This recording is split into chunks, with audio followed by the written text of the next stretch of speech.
अगर आप महाराष्ट्र से हैं और आपने डिप्लोमा या बीटेक किया हुआ है मैकेनिकल और ऑटोमोबाइल इंजीनियरिंग में, तो ये वीडियो आपके लिए है। मैं थोड़ा सा डिले हूँ पर आपको डिले नहीं करना है। होपफुली आप अवेयर भी होंगे। यहाँ पे आपको नजर आ रहा है 461 पोजीशन इसमें एएमबीआई में, मतलब एमपीपीएससी के थ्रू एडवर्टाइज हुआ है एएमपीआई। इससे पहले ये वैकेंसी एडवर्टाइज हुई थी 2020 में, कोविड आ गया, फिर इस वैकेंसी को कंप्लीट किया गया 2022 में। उस टाइम पे भी इतना नंबर नहीं था। आई थिंक सो मैं भी आपको रिजल्ट दिखाऊंगा, 241 एडवर्टीजमेंट था, बट इस बार this is the really big number और एक बेहतर अपॉर्चुनिटी है। अगर प्राइवेट सेक्टर में आप काम करके थक गए हो तो भी आपको यहाँ पे अप्लाई करना चाहिए। अगर आप फ्रेशर हो तो ऑब्वियसली अब तो अप्लाई करोगे ही। और यहाँ पे जितनी भी वैकेंसी एडवर्टाइज है ना, इन सब में अगर सैलरी की बात किया जाए तो इसी की सैलरी भी सबसे ज्यादा है। और बाकी तो आपको आइडिया ही क्या क्या चलता है। काफी सारी अथॉरिटी होती है, कभी मैं डिस्कस करूंगा इस प्रोफाइल के बारे में, तो डिस्कशन जरूर करूंगा। इस वीडियो के एंड में मैंने एक इंटरव्यू भी अटैच किया है जो इससे पहले 2020 वाले बैच में सेलेक्ट हुए हैं उनका, तो वहां से हो सकता है थोड़ा सा आपको गाइडेंस, मोटिवेशन वो मिल जाएगा। बाकी जो डिटेल है मैं आपको बता देता हूं कि बेसिक रिक्वायरमेंट क्या है। सैलरी की मैं डिस्कशन कर रहा था, आप देख पाओगे यहाँ पे सबसे जो ज्यादा सैलरी है 38,600, दिस इज द बेसिक पे। इसके बाद आपका जो डीए होता है, मतलब इसका सीधा आप 1.2 1.3 कर लीजिए, वो आपका स्टार्टिंग पे होगा। तो आप कह सकते हो this is the good number two start. उससे ज्यादा प्राइवेट में कौन देगा, और प्राइवेट में जो देगा जॉब सिक्योरिटी नहीं है, फाइनेंशियल स्टेबिलिटी नहीं है, बर्डन भी रहता है। हालांकि इस टाइम पे थोड़ा सा मैकेनिकल और ऑटोमोबाइल का डिमांड चल रहा है, दूसरे कोर ब्रांचेस का भी चल रहा है, but still private is the private and government is the government. Government के अपने मजे हैं। अगर आप गवर्नमेंट के लिए जा रहे हो तो ये अपॉर्चुनिटी आपको मिस नहीं करनी है। मैं कुछ चीजें आपको बता देता हूं। ये है आपका डेट जिससे एज कैलकुलेशन होगा आपका, और एज मिनिमम जो आपकी होनी चाहिए दैट इज 19 आपको नजर आ रही होगी, और जो मैक्सिमम आपकी एज होनी चाहिए दैट इज 38। इसके अलावा अगर आप महाराष्ट्र से बिलोंग करते हो और अगर आपकी कैटेगरी है तो जो रिलैक्सेशन मिलता है, एज रिलैक्सेशन, वो आपको एज पर द रूल मिलेगा। इस वैकेंसी के लिए डिप्लोमा बीटेक दोनों एलिजिबल हैं, जैसे मैंने आपको बोला वो एलिजिबिलिटी है। दो चीजें और लोग पूछते हैं कि क्या इसके लिए ड्राइविंग लाइसेंस रिक्वायर्ड है, तो जवाब है यस रिक्वायर्ड है। बट अगर आपके पास अभी नहीं है तो आपको एक फ्रीडम है कि कोई बात नहीं, जो प्रोविजन पीरियड होगा उस टाइम पे आप बना लेना। अब जब आप एक बार आपकी जॉब लग गई तो उस टाइम पे तो आप डिपार्टमेंट के हिस्सा हो गए, आपका डीएल कौन नहीं बनाएगा, ठीक बात, तो उसी टाइम बना लेना। अगर अभी नहीं है तो टेंशन लेने की जरूरत नहीं है, केवल एग्जाम की प्रिपरेशन करो। दूसरी इंपॉर्टेंट बात, क्या इसके लिए एक्सपीरियंस आपको चाहिए, तो जवाब है कि हाँ एक्सपीरियंस चाहिए। अगेन आपको वही प्रिविलेज मिलता है कि वंस यू सेलेक्टेड, जो प्रोविजन पीरियड है उसमें आपका वो जो है एक्सपीरियंस जितना चाहिए आप गेन कर लेना तो कर लोगे, क्योंकि आपका काम ही वही रहेगा। जहां पे आपको डिप्लॉय किया जाएगा वो वहां से आपका अरेंजमेंट हो जाएगा, या गवर्नमेंट खुद करके दे देती है, तो so don't worry about that. आपको बस इतना टेंशन लेना है कि यहाँ पे दो एग्जाम होते हैं। अगर हम एग्जाम पैटर्न की बात करें तो एग्जाम पैटर्न दो होते हैं, आपको आइडिया होगा, फिर भी मैं बताऊंगा और सुनिए थोड़ा पेशेंस के साथ। तो पहला है आपका प्रीलिम। प्रीलिम है 100 मार्क्स का, ये होगा आपका कॉमन। कॉमन मतलब जो भी वैकेंसी यहाँ पे एडवर्टाइज हो रही है सबका एक कॉमन एग्जाम होगा प्रीलिम वाला। तो ये इसका कॉमन एग्जाम है तो कॉमन सिलेबस होगा, मतलब जनरल है, जीके जीएस एप्टीट्यूड, यही सारी चीजें पूछी जाएंगी। इसके बेसिस पे आपको शॉर्टलिस्ट किया जाएगा। और जनरली अगर आप ज्यादा स्कोर करना चाहते हो तो you can score more than the 50, but 50 या उसके आसपास का स्कोर पे शॉर्टलिस्टिंग हो जाती थी इससे पहले वाले वैकेंसी में। इस बार थोड़ा कम ज्यादा हो जाए तो आपको एडजस्ट कर लेना है, बट मुझे लगता है कि 50 पे आपकी शॉर्टलिस्टिंग हो जाएगी। You are eligible for the, specially मैं मोटर व्हीकल की बात कर रहा हूं, उसमें आप एलिजिबल हो जाओगे आप मेंस देने के लिए। तो मेंस जो आपका एग्जाम होगा दैट इज 300 मार्क्स। वो कितना का होगा, 300 मार्क्स का होगा। प्योर टेक्निकल एग्जाम होगा, मिक्स सिलेबस रहेगा, मैकेनिकल ऑटोमोबाइल। ऑटोमोबाइल का थोड़ा सा सिलेबस ज्यादा होता है रिलेटिवली। अभी मैं आपको सिलेबस दिखा देता हूँ।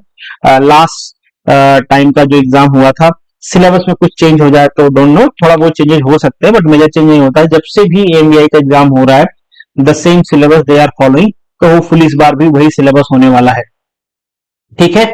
उसमें आपको इस 300 में आपको कितना स्कोर करना है कैटेगरी वाइज, वो मैं आपको बताते चलता हूं। और एक बार मैं आपको रिजल्ट भी दिखा दूंगा। यहां पे मैं आपको बताते चलता हूं कि अगर आप पर्टिकुलर कैटेगरी से बिलोंग करते हो तो आपको कितना स्कोर करना पड़ेगा। ये लास्ट टाइम के कट ऑफ के हिसाब से मैं बता रहा हूं, ठीक है। तो पहले मैं बता देता हूं, यहाँ पे मेल लिख लेते हैं हम लोग, और यहाँ पे फीमेल कैंडिडेट लिख लेते हैं। तो मेल और फीमेल दोनों का मार्क्स मैं वन बाय वन करके बता दूंगा। अ, अगर आप जनरल कैटेगरी से हो, if you are from the general, और ये मैं लास्ट टाइम का कट ऑफ बता रहा हूं, अभी मैं आपको दिखा दूंगा। लास्ट टाइम का जो कट ऑफ गया था मेल का, वो गया था 240, जनरल मेल का 240 मार्क्स आउट ऑफ 300। तो देख रहे हो कि कट ऑफ काफी ज्यादा है। But yes, number of vacancy is 241। इस बार नंबर ऑफ वैकेंसी थोड़ी ज्यादा है, पर बच्चे काफी टाइम से वेट कर रहे हैं। They are waiting from since you can say 3 to 5 year. तो और लास्ट टाइम जिनका सिलेक्शन नहीं हुआ वो भी इस बार अपीयर होंगे। काफी बच्चे ग्रेजुएट हो गए इन बिटवीन, वो भी अपीयर होंगे। तो कंपटीशन डे बाय डे बढ़ ही रहा है, तो आपको उससे ज्यादा ही स्कोर करना है। बट यस, कट ऑफ इसके आसपास रहेगा, थोड़ा 10-5 नंबर कम ज्यादा हो सकता है। इस also depend upon the paper. और मैं कहता हूँ पेपर में बहुत ज्यादा फर्क नहीं पड़ता, टफ रहता है तो भी बच्चे कर ले जाते हैं, इजी रहता है तो और ज्यादा कर ले जाते हैं। शो टारगेट आपको बना के चलना है। ये मेल का कैंडिडेट है। फीमेल फीमेल कैंडिडेट का जो कट ऑफ है 217 है आउट ऑफ 300 में बातें कर रहा हूं। आउट ऑफ 300 दैट इज 217, ठीक है। फिर ईडब्ल्यूएस का जो कट ऑफ है अभी मैं आपको दिखा भी दूंगा, दैट इज 229.5। ये ईडब्ल्यूएस मेल कैटेगरी का कट ऑफ है।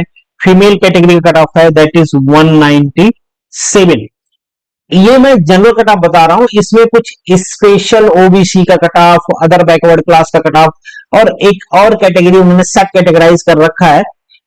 उसका कट ऑफ थोड़ा आगे पीछे होता है। अगर आपने ओबीसी के साथ कोई और रिजर्वेशन ले रखा है, जैसे एक सर्विसमैन का ले रखा है, ओबीसी फीमेल का है, ओबीसी हैंडीकैप का है, या कुछ एडिशनल कट ऑफ आप उसके साथ या ईडब्ल्यूएस के साथ ले रहे हो, तो वो कट ऑफ थोड़ा और नीचे जाएगा।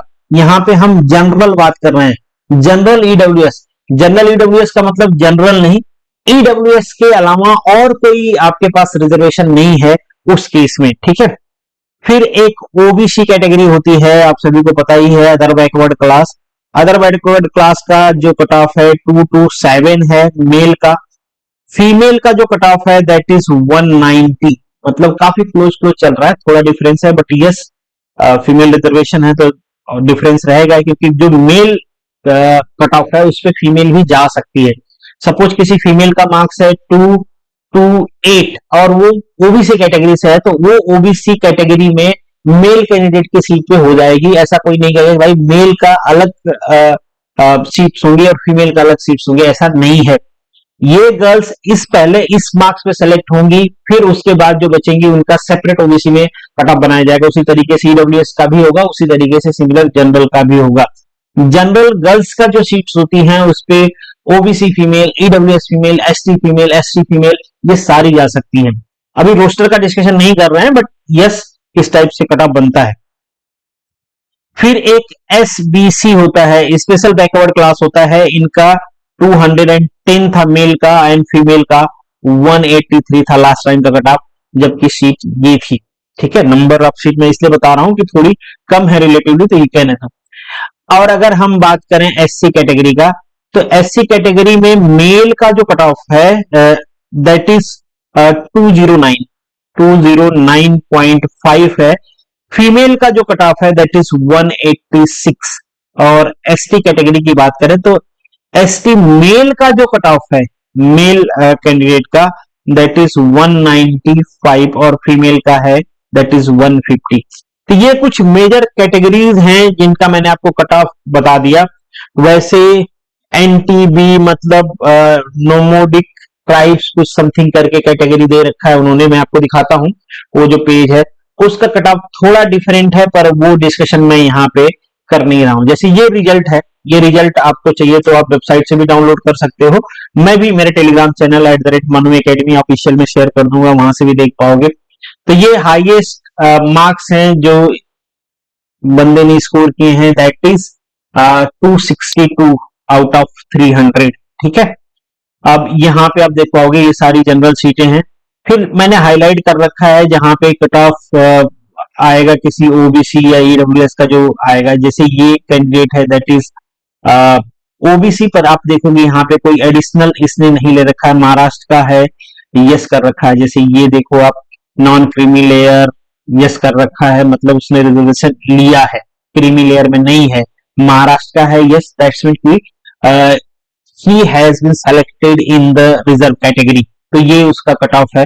ऐसे ही यहाँ पे मैंने डिफरेंट कैटेगरी का कट ऑफ मार्क कर रखा है, S C, S T, OBC, whatever that, वो मैंने आपको एक नंबर बता दिए हैं। तो नंबर बताने का पर्पज बस ये है कि you can fix your target, कि आपको कहां तक पहुंचना है, कैसे पहुंचना है। और नेगेटिव मार्किंग होती है 0.25 मार्क्स की, तो आपको ये भी ध्यान में रखना है कि रैंडमली करके नहीं जाना। जैसे ये देखिए, ये सारे एक्स सर्विसमैन हैं, ऑब्वियसली इनके पास कैटेगरी है, but they are the ex serviceman, तो इनका कट ऑफ काफी नीचे गया है। तो अगर आप एक्स सर्विसमैन हो तो थोड़ा सा हिम्मत जुटा के कर लोगे तो आपका सिलेक्शन हो जाएगा। तो ये कुछ बेसिक डिटेल्स थी। प्रीलिम के लिए तो आप कोई सी आपके पास एमसीक्यूज बुक है, पीवाईक्यूज है, उसको सॉल्व कर लीजिए, आसानी से आप जो प्रीलिम है उसको कर पाओगे। बाकी मेंस की कोर्स की बात है तो इवन मैं भी सोच रहा हूं कि मैं मेंस का कोर्स लेके आऊंगा। प्रीलिम का तो कोई मतलब नहीं है, बहुत सारे कोर्सेज चल रहे होंगे, क्योंकि मिक्स है तो आप कर सकते हो। ये मेंस का कोर्स है, आप देख पाओगे, strength of material, manufacturing process, ये जनरल मैकेनिकल इंजीनियरिंग है, हाइड्रोलिक, ये थर्मल, इंडस्ट्रियल, फिर यहां से आपका स्टार्ट होता है ऑटोमोबाइल, ये ऑटोमोबाइल वाला पोर्शन है, कूलिंग, लुब्रिकेशन, वो आईसी इंजन में आ जाता है, फिर transmission, pure automobile, steering automobile में, ये डिफरेंशियल, रेयर एक्सेल और ब्रेक्स, ये सब pure automobile, automobile maintenance, automobile electrical electronics, motor vehicle act का भी कुछ पोर्शन होता है, यहाँ से भी 10 से 15 नंबर के क्वेश्चंस पूछे जाते हैं। तो ये सारी चीजें जब मैं कोर्स लॉन्च करूंगा तो उसमें करा दिया जाएगा। एडिशनली अगर कुछ सिलेबस में चेंजेस होते हैं तो वो भी अकोमोडेट कर दिया जाएगा। जल्दी ही मैं मेंस के लिए कोर्स लेके आऊंगा। बाकी आप प्रीलिम्स की तैयारी करिए। वंस प्रीलिम्स इज क्लियर तो मेन कंपटीशन आपका स्टार्ट होगा, जिसकी बेसिस पे आपका सिलेक्शन होने वाला है। अगर आपको कोई डाउट है तो कमेंट बॉक्स में लिख सकते हैं। बाकी जो मेरा टेलीग्राम चैनल है ज्वाइन कर लीजिए फॉर द अपडेट। चलिए मिलेंगे नेक्स्ट वीडियो में, तब तक के लिए all the best, good luck and जय हिंद।